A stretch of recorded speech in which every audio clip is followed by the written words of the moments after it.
Video එකේ මම ඔයාලට කියලා දෙන්න යන්නේ ලොගින් ස්ක්‍රීන් එක අපි කලින් වීඩියෝ එකේදී හැදුවා. මේකෙන් මේකෙන් බොහෝ දුරට අර KYC ස්ක්‍රීන් එක ගැන අපි කතා කරනවා. ඉතින් KYC කියන්නේ know your customer. ඒ කියන්නේ දැන් මේ ඇප් එකෙන් අපි ඒ කියන්නේ ප්‍රශ්න වලට උත්තර දෙනවා. ඒ ප්‍රශ්න ටික සබ්මිට් කරාට පස්සේ අපි එයාට මුදල් දෙන පාට් එකක් මේ ඇප් එකෙන් මූලිකව වෙන්නේ. එතකොට මුදල් අපි ට්‍රාන්සැක්ෂන් ඒ දෙයක් කරද්දී ඒ අපි පාවිච්චි කරන ඇප් එක පාවිච්චි කරන යූසර් ගැන දැනගන්න ඕනේ මේ ඇඩ්මින් පැනල් එකෙන්.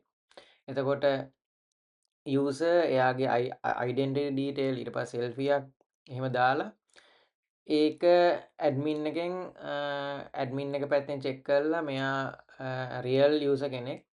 හැබැයි ඒ දේ අන්න ඒ විදිහට තහවුරු කරන එක තමයි ඔය KYC ස්ක්‍රීන් එකෙන් KYC කියන පාර්ට් එකෙන් කරන්නේ.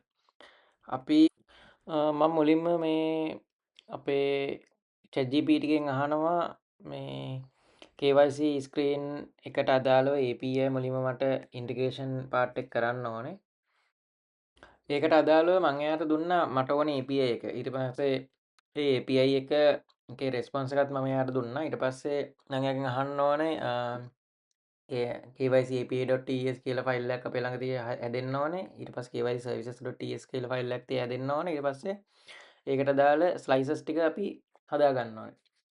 මේ ඔන්න ඔය ටික හදලා දෙන්න කියලා මම ChatGPT ට කිව්වා. එයා මං හිතන්නේ ෆයිල් ටික හදලා තියෙනවා අපිට ඒ අදාළ ස්ට්‍රක්චර් එකට. කියන්නේ රිඩක්ස් ටූල් කිට් නේ අපි පාවිච්චි කරන්නේ. ඉතින් ටූල් කිට් එක පාවිච්චි කරද්දී ඒකට අදාළ ෆෝමැට් එකක් තියෙනවා. ඒ කියන්නේ හරි ආකිටෙක්චර් එකට අපි ඒක යූස් කරන්න ඕනේ. එහෙම නැතුව අර ඒ කියන්නේ විශාල ඩේටා ප්‍රමාණයක් අපි හැන්ඩල් කරද්දී අර රිඩක්ස් ටූල් කිට් එක මෙතනදී පාවිච්චි කරන්නේ ස්ටේට් හැන්ඩලින් නේ.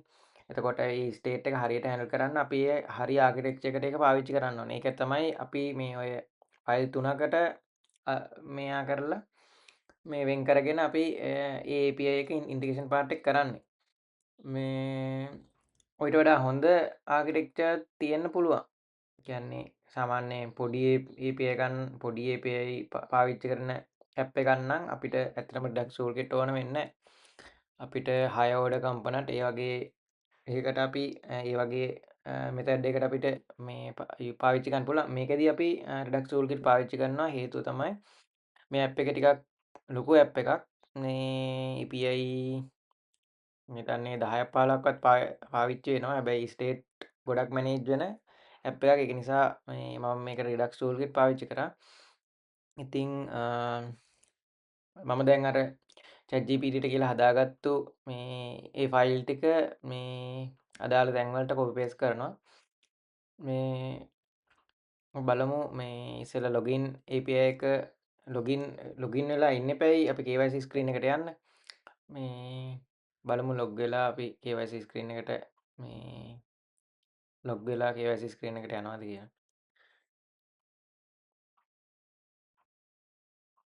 හරි. ඔයාලට පේනවද දැන් මේ KYC ස්ක්‍රීන් එක මම කලින් හදලා තියෙනවා. ඒ කියන්නේ මම අපි AI එකට කියලා මම ඇප් එකේ ෆුල් මට ඕනේ මෙන්න මේ වගේ ඇප් එකක් කියලා මම එයාට කිව්වා. එයා මට හදලා දීපු ඔය KYC ස්ක්‍රීන් එකේ තියෙන කොටසක් තමයි ඔය තියෙන්නේ. ඇත්තටම ඒක නෙමෙයි මට ඕන දේ. මට ඕනේ දැන් ඔය Figma design එකේ ඔයාලට පෙන්නද බලා ගන්න පුළුවන්. ඒ විදිහට නෑ මේකට මේ Figma design එකක් නැහැ. මේක ඉතින් මට ඒගේ සපෝට් එක අරගෙන මම තමයි ඇත්තටම හදන්න ඕනේ. මේකෙදි මගේ රික්වයර්මන්ට් එක තමයි KYC ස්ක්‍රීන් එකට තියෙන්න ඕනේ. මම API හදද්දි දැම්මා. ෆස්ට් නේම් එක දාන්න ඕනේ. එයාගේ අයිඩෙන්ටිෆයි කරගන්න එයාට නැෂනල් අයිඩෙන්ටිටි කාඩ් එක හරි පාස්පෝර්ට් එක හරි ඉමේජ් එකක් අප්ලෝඩ් කරන මෙතඩ් එකක් ඒකේ තියෙන්න ඕනේ. ඊට පස්සේ එයාට මූණ එයා හරිම කෙනාද කියලා අඳුරගන්න සෙල්ෆි එකක් මේකට ඇටච් කරන්න ඕනේ. ඊට පස්සේ ඇඩ්‍රස් එක. එයාගේ ඇඩ්‍රස් එක මේ අපිට ඕනේ KYC ස්ක්‍රීන් එකේ. අන්නේ මොකද ඇඩ්‍රස් එකක් දැම්මට පස්සේ නැෂනල් එකේ අයිඩෙන්ටිටි තියෙන ඇඩ්‍රස් එකත් එක්ක ඇඩ්මින් පැනල් එකත් කම්පෙයාර් කරගන්න පුළුවන්. ඒක නිසා ඇඩ්‍රස් එකත් මෙතනදී වැදගත්. ඉතින් මේ අන්න ඒකට අදාළව අපි ඉස්සෙල්ලම UI එක හදා ගන්න ඕනේ. දැන් මේ ChatGPTට කියලා මේ ඒ වැඩේ තමයි කරන්නේ. ඔයාලා දැන් බලනවා ඇති මේ කලින් වීඩියෝස් මම ඉංග්‍රීසියෙන් කරේ මේකෙදි මම සිංහලෙන් කරන්න මොකද කියලා. ඇත්තටම කිව්වොත් මගේ නේටිව් ලැන්ග්වේජ් එක සිංහල. ඉතින් ඉංග්‍රීසියෙන් කරනවා නම් ඇත්තටම කිව්වොත් හොඳයි ඒක. ඒක මේ ඒක මං හිතන්නේ මගේ ගොඩක් සිම්පල් ඉංග්ලිෂ් මම පාවිච්චි කරන්නේ. මේ හැබැයි ඉතින් මේ ඉක්මනට මේ වැඩේ කරන්න ඕන නිසා මම හිතුවා මේ සිංහලෙන්ම මේක එක්ස්ප්ලেইন කරන්න මේ ඉක්මනට. මොකද ගොඩක් අය මටත් කිව්වා මේ සිංහලෙන් කරන එක සිංහලෙනුත් කරන්න කියලා. හරි. මම දැන් මේ විදිහට මට ඕන දේවල් ටික මම ChatGPTට කිව්වා. එයා හදලා දෙන ඒ කම්පනන්ට් ටික මම අදාළ තැන්වලට මේ විදිහට දානවා. දැන් ඇත්තටම කිව්වොත් ඉස්සරහට AI ඇත්තටම අතින් කෝඩ් ලියන එක කෙරෙන්නෙම නැති තරම් වෙනවා. මේ AI යූස් කරලම තමයි කෝඩ් හදන්නේ.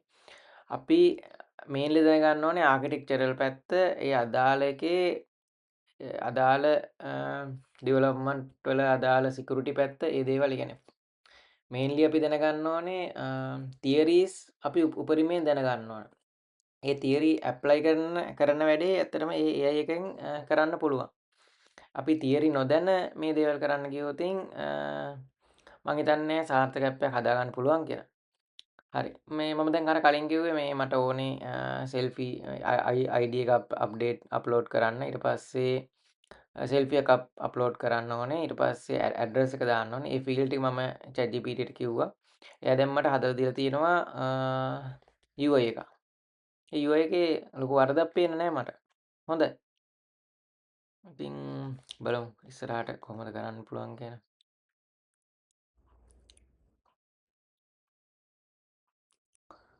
හරි. අපි දැන් ඊළඟට බලන්නේ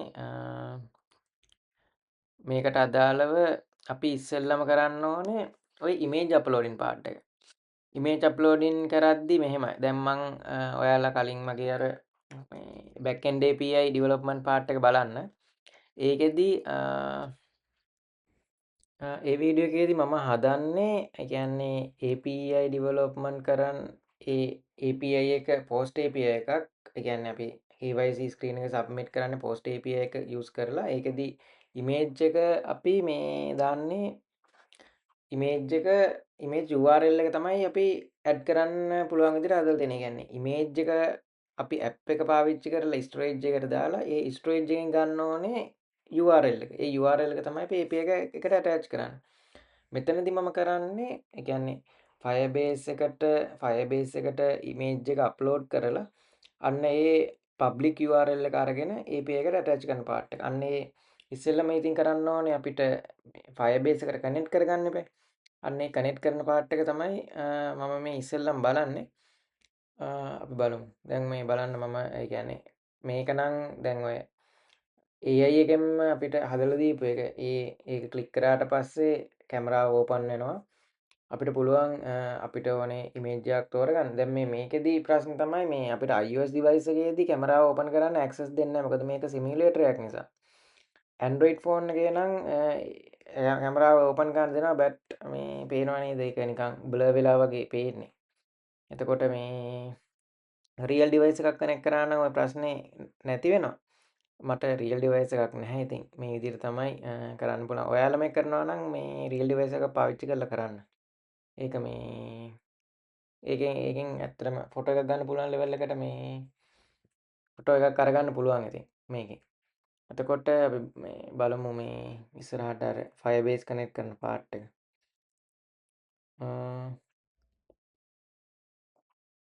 අපි ChatGPT එකෙන් අහනවා කියන්නේ අපිට ඉමේජ් එක අප්ලෝඩ් කරලා මේ URL එක ගන්න පුළුවන් විදිහට ඒක හදලා දෙන්න පුළුවන්ද කියලා Firebase එකට. බලමු එයා මොකද කරන්න කියලා.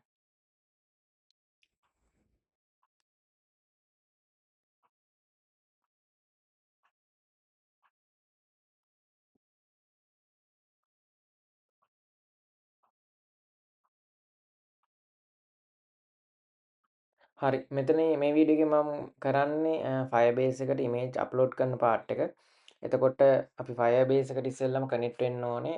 ඉතින් බලමු අපි ඒ කනෙක්ට් වෙන පාර්ට් එක අපිට කරගන්න පුළුවන්ද කියලා. මට දැන් ඕනේ මෙන්න මේක තමයි ඒ කියන්නේ පෝස්ට් API එකට මම පාවිච්චි කරන බොඩි එක තමයි මේක.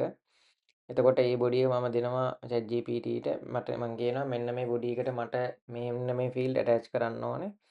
එතකොට මේ ෆීල්ඩ් කියන්නේ අපිට පාස්පෝර්ට් එකක්ද මේක චූස් කරන එක ඔය.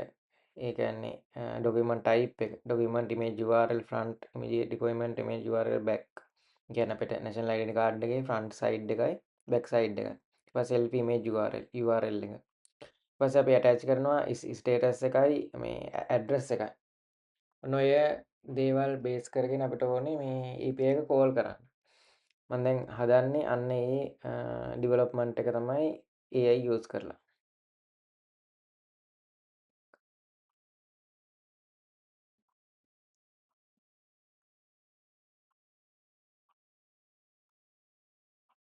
බලමු එයා මට ෆයිල් වගේක් හදලා දුන්නා. මම හිතන්නේ ඒ ටිකේ අපිට ඒ දේවල් ඒ විදිහටම ගන්න උවමනා නැහැ. දැන් ඔයාලා AI යූස් කරලා හදනවා නම් ඔයාලා මේ ගැන ෆයිල් එක රීඩ් කරලා ඒක හරිද වැරදිද කියන අයිඩියා එකක් ගන්න ඕනේ. හරි. දැන් එයා ඒ ෆයිල් ටික මට හැදුවානේ. දැන් මම කරන්නේ මේ Firebase එකට කනෙක්ට් කරගන්න ඕනේ. මගේ ඇප් එකේ නම Quizapp කියලා මම දෙනවා. ඊට පස්සේ join Google developer කෙනෙක් විදිහට join වෙන්න ඕනේ නැහැ මට. ඊට පස්සේ මම මේක රන් ටික් කරා. ඊට පස්සේ default මේ විදිහට දුන්නා. හරි. චුට්ටක් වෙලා යනවා මේ වැඩේට. හරි. ඒකත් හරි. මගේ ඇප් එක දැන් Firestore එකට කනෙක්ට් කරන්න ඕනේ මම දැන්. ඒ කියන්නේ මට දැන් ඕනේ මේකේ ස්ටෝරේජ් එක පාවිච්චි කරන්න. ඇත්තටම ස්ටෝරේජ් එකට පාවිච්චි කරලා මේ ඒ URL එක ගත්තා නම් වැඩේ හරි. ඔන්න මෙතන පොඩි ප්‍රශ්නයක් තියෙනවා. මේ දැන් ඉස්සර නම් ඔය Firestore එක ෆ්‍රී දුන්නා. හැබැයි දැන් Firestore එක ෆ්‍රී දෙන්නේ නැති ප්‍රශ්නයක් තියෙනවා. ඒකට මේ no cost plan එකේදී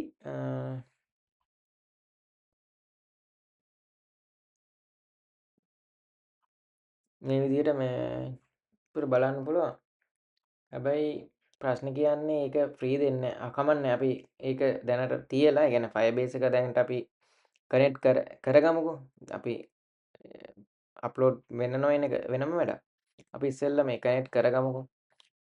මොකද මේ ඒක ඇත්තටම අපිට කියන්නේ නොලෙජ් එකටත් වටිනවා. මේ මොකද ඕනම ඉන්ටර්විව් එක Firebase දන්නවද කියන එක, Firebase එක වැඩ කරලා තියෙනවද කියන එක ලොකු ඇඩ්වාන්ටේජ් එකක්. ඉතින් මේ අපි මේ විදිහට අපි Google JSON ෆයිල් එක අපි ගන්නවා. Google services.json ෆයිල් එක ඩවුන්ලෝඩ් කරගෙන මේ විදිහට මේ ඔයාලට ඒ configuration detail ටික අදාළ ෆයිල් වලට දැම්මනම් හරි. මහා ලොකු දෙයක් නෑ ඔය Firebase connect කරන එක. අර Android app එකක නම් package name එක ඒ කියන්නේ අපේ app එකේ package name එකයි ඊට පස්සේ අපි දෙන Firestore Firebase එකට අපි දාන package name එක සමාන වෙන්න ඕනේ. ඔන්න ඔය වගේ පොඩි දේවල් ටිකක් තියෙන්නේ.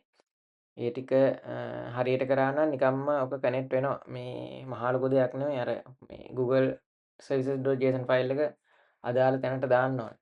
දැන් Export එකේ නම් Google services.json එක දාන්නේ ඔය my app, ඒ කියන්නේ එළියෙන්ම folder structure එකකින් එළියෙන්ම දාන්න කියලා තමයි මේ Expo වල කියන්නේ. ඉතින් මේ අපි දාගමු ඒ ටික එහෙම.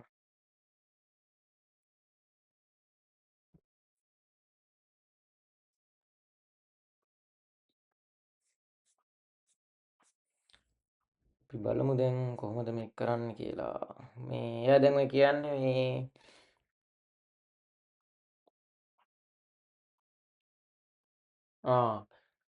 මෙයා මේ කියනවා මට මේ ඒ කියන්නේ Expo Go app එකක් තමයි දැන් ඔයා මුලින්ම Expo project එකක් පටන් ගන්නදී Expo Go app එකක් විදිහට තමයි හදන්නේ. කියන්නේ අපිට separate native Android, native iOS folders නැහැ.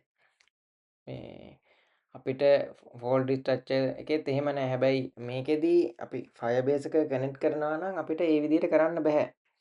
ඒ කියන්නේ native iOS, native ඒ කියන්නේ native module අපිට තියෙන්න ඕනේ Firebase එක connect කරනවා නම්. අන්න එතනදී අපි මේ Expo වල native module හදා ගන්න ඕනේ. අපි බලමු මේකත් කරන්නේ කොහොමද කියලා.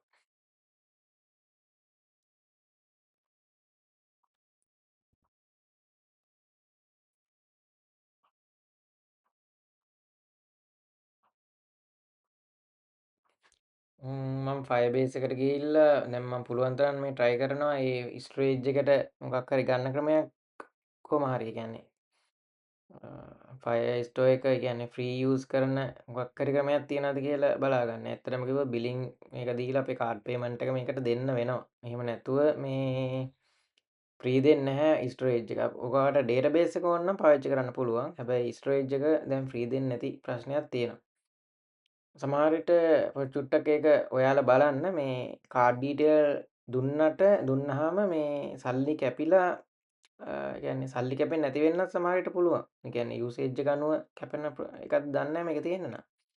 ඒක චුට්ටක් මේ බලන්න ඕනේ. හැබැයි කොහොම හරි මේ බිලින් මෙතඩ් එකක් නොදී නම් අපිට ස්ටෝරේජ් එක පාවිච්චි කරන්න බැරි බව තමයි මේ මට නම් තේරුනේ.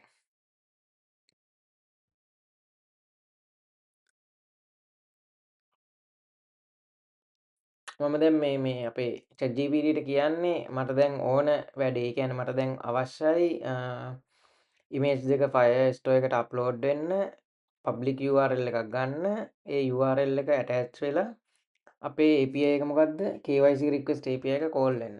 ඔන්න ඔය වැඩේ අපිට මේ කරගන්න ඕනේ. ඒ එකට මේ අපිට කරගන්න ඕනේ. දැන් බලන්න ඉස්සර නම් මේකේ කෝඩ් එකක් ලියන්න හරි අමාරුයි. මේ කියන්නේ වෙලා යනවා. ඒ කියන්නේ Firebase එක කනෙක්ට් කරලා මෙහෙම ටිකක් වෙලා යනවා. හැබැයි මේ අපිට මෙයාට කියලා වැඩේ ලේසියෙන්ම මේ කරගන්න පුළුවන්. කියන්නේ ඩිවෙලොපර්ස්ලා දෙතුන් දෙනෙක්ගේ වැඩ දවසක දෙකක වැඩ එයා කරන විනාඩි කීපයකින්. ඇත්තට මේක මාර වටිනවා ඉතින් ඇත්තම.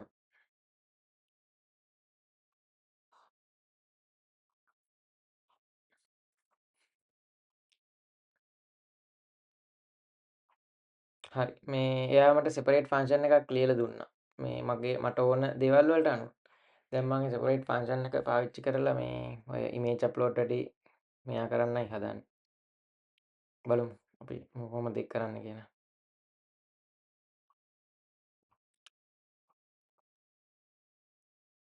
ඔයාලා දැන් මේ වීඩියෝ එක බලලා මේකේ විදිහටම කරන්න ලෑස්ති වෙන්න එපා. මේකෙන් අයිඩියා එකක් ගන්න. තමන්ගේ විදිහට කරන්න. දැන් මෙන්න මෙහෙම දෙයක් කරනවා කියලා අයිඩියා එක ගන්න. මේ Firebase Store එකට මේ විදිහට කනෙක්ට් කරනවා. ඔයා කමාන්ඩ් එක දෙන්න AI එකට මට මෙන්න මේ දේ කරගන්න ඕනේ. ඔයාට හැබැයි නොලෙජ් එක තියෙන්න ඕනේ මොකද්ද මේකෙන් වෙන්නේ කියලා. ඒක නැතුව මේක කරන්න බෑ ඇත්තටම. දැන් වයිප් කෝඩින් කියන එක ඇත්තටම කිව්වොත් නොලෙජ් එක නැතුව කෝඩ් ලියන මෙතඩ් එකක්නේ. ඒක නම් සාර්ථක නැහැ. සිම්පල් ඇප් එකක් පුළුවන්. හැබැයි ලොන්గ్ ටර්ම් ප්‍රොජෙක්ට් වලදී ඒක සාර්ථක නැහැ. ලොන්గ్ ටර්ම් අපිට ඇඩ්වාන්ස් ප්‍රොජෙක්ට් ඒ කියන්නේ කෝඩ් එක නොදැන කිසිම කෝඩ් එකක් සාර්ථක වෙන්නේ නැහැ. අනිවාර්යයෙන්ම මොකක් හරි බග් එකක් ඇවිල්ලා ප්‍රශ්න වෙනවාමයි. තමන් කරන දේ ගැන fully අවබෝධයක් තියෙන්න ඕනේ. හරි. මෙන්න ප්‍රශ්නය ආවා. දැක්කද? අපි දැන් Firebase හරියට කනෙක්ට් කරා. හැබැයි unknown error. Please click error or payload services. ඔය මං හිතන්නේ ඒ ප්‍රශ්නේ අපිට එන්නේ storage එකට අපිට අප්ලෝඩ් කරන්න දෙන්නේ නැහැ. හේතු දෙකක් නිසා වෙන්න පුළුවන්. ඔව් මම කලින් කිව්වා වගේ හේතු දෙකක් නිසා ඒ ඉෂුව එක එන්න පුළුවන්. එකක් තමයි සිමියුලේටර් එකකින් අපිට මේ අප්ලෝඩ් කරන්න දෙන්නේ නැතිවීම. එකක් වෙන්න පුළුවන්. අනිත් එක තමයි ඔය Firebase එකේ ස්ටෝරේජ් එක ෆ්‍රී නොදෙන එක. ඔය හේතු දෙක නිසාම ඔය අප්ලෝඩ් එකේ ප්‍රශ්න වෙන්න පුළුවන්. හරි කමන්නේ. අපි ඒ Firebase වෙනුවට Supabase use කරනවා. Supabase කියන්නේ Firebase වගේම platform එකක්. ඒකෙදි අපිට මේ ෆ්‍රී ඔය ස්ටෝරේජ් එක ගන්න පුළුවන්. අපි දැන් Supabase කනෙක්ට් කරගමු. Supabase කනෙක්ට් කරන විදිහ මම මේ කවුද අපේ ChatGPT එකෙන් අහනවා. ChatGPT කියන විදිහට ඉතින් කනෙක්ට් කරගන්න තියෙන්නේ. ඔය තියෙන්නේ Supabase dashboard එක. එයාලගේ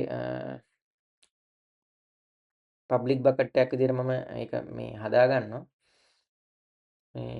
ඒ කියන්නේ මම මේක ටෙස්ට් කරන්න ඕන නිසා මම මේ විදිහට හදාගන්නේ. දැන් ප්‍රොඩක්ෂන් එකක් නම් ක්ලයන්ට් කෙනෙක්ට ඔයගොල්ලෝ හදනවා නම් පබ්ලික් විදිහට හදන්න එපා. ඒක පොඩ්ඩක් සිකියුර් විදිහට හදන්න. මොකද මේ පබ්ලික් URL එකක් ගත්තාම මේක ඕන තැනක කොපි පේස්ට් කරොත් එහෙම මේ බලන්න පුළුවන්. ඒක සිකියුර් නෑනේ. මම මෙතනදී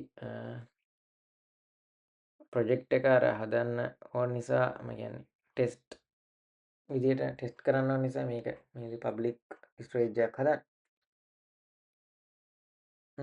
හරි අපි දැන් කනෙක්ට් කරගමු සුපර්බේස්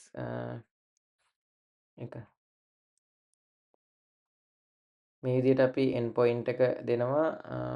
අතන නම් region එක නෙමෙයි දෙන්නේ. මම දැන් මේ මෙතනදී region එක දෙන්න කියලා දෙයක් කියන්නේ. end point එකයි region එකයි. ඊට අපි ඉස්සෙල්ලා sign in නෙමුකෝ. sign in වෙලා KYC එකට යමුකෝ. KYC එකට ගිහිල්ලා බලමුකෝ මොකද වෙන්නේ කියලා.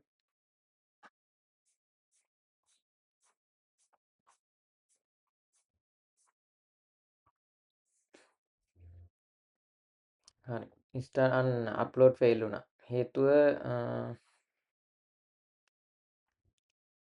හේතුව මොකක්ද? හේතුව අපිට මේ අප්ලෝඩ් ඉමේජ් සුපර්බේස් ඔකට ඒ කියන්නේ ඉමේජ් එකේ ප්‍රශ්නයක් නැහැ ඔතන. ඉමේජ් එක නම් හරියට මේ මෙයා කරගන්නවා. ප්‍රශ්නේ වෙන්න පුළුවන් අර සුපර්බේස් එක හරියට කනෙක්ට් වෙලා නැතිවීම. ඒ කියන්නේ සුපර්බේස් එකට අප්ලෝඩ් කරන එකේ ප්‍රශ්නයක් තියෙන දෙයක් නැහැ. මොකද සුපර්බේස් පබ්ලික් විදියට අපි රිපොසිටරි හදලා තියෙන්නේ. අපි බලමු නෙට්වර්ක් රික්වෙස්ට් ෆේල් එකක් එන්නේ. ඔතන ප්‍රශ්නේ අනිවාර්යයෙන්ම ඒ කියන්නේ අපේ සිමියුලේටර් ප්‍රශ්නයක් තියෙන්නේ. සිමියුලේටරෙන් අප්ලෝඩ් කරන්න දෙන්නේ නැති වීමක් තමයි මට පේන විදිහට නම් තියෙන්නේ.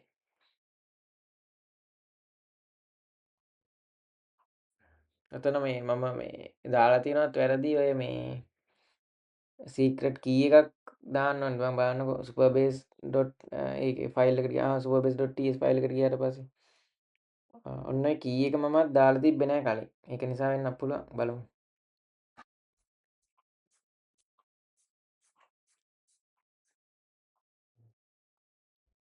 ඩිවලොප් කරද්දි ඉතින් මේ වගේ ප්‍රශ්න වෙනවා. දැන් බලන්න දැන් මම AI එකෙන් හදපු කෝඩ් එකක් නේ. AI එකෙන් හදපු කෝඩ් එකක් වුණත් අපි ටක් ගාලා වැඩේ කරගන්න පුළුවන්. හැබැයි මේ පාර්ට් එක පුළුවන් ද AI එකට කියලා කරගන්න. මේ පාර්ට් එක අමාරුයි. මේ පාර්ට් එක ඔය වගේ ඉෂුව එකක් ආවට පස්සේ ඒක හැන්ඩල් කරගන්න විදිය. ඒ දේවල් AI එකට විතරක් කියලා කරගන්න බෑ ඇත්තටම. ඒවා කියන්නේ තමන්ගේ එක්ස්පීරියන්ස් එකෙන් තමයි මේ වගේ එකක් හැන්ඩල් කරගන්න ඕනේ. මෙතනත් මම මේ දාන විදිය වැරදි මට පේන්නේ. ඒ කියන්නේ දාන විදිය හරි. ඔතන මේ environment file එකක use කරලා ඔය මේ endpoint එකයි අනිත් key එකයි දාන එක තමයි හරිම විදිය. කොහොම මේ ඔතනින් පාවිච්චි කරනවට වඩා ඒක මේ මං හිතන්නේ මම ඉස්සරහදී ඒක වෙනස් කරනවා. ඔයාලට කොහොමත් මම මේ මගේ ප්‍රොජෙක්ට් එකේ GitHub URL එක මේ මම පහලින් දානවා. ඒක පාවිච්චි කරලා මේ බලන්න. මේක මම කියන්නේ මේක 100%ක් සුප්‍රීම කෝඩ් එකක් කියලා. මේකේ අනිවාර්යයෙන්ම ප්‍රශ්න තියෙනවා. හැබැයි ඉතින් මේ ප්‍රශ්න ටික හදාගෙන අපි ඉස්සරහට යන් ඉතින්. එහෙමනේ කරන්නේ. දැන් ඊළඟ ප්‍රොජෙක්ට් එක මම කරනවා නම් මම මේකේ තියෙන අඩුපාඩු ටික විසඳලා තමයි ඊළඟ ප්‍රොජෙක්ට් එක හදන්නේ ඉතින්.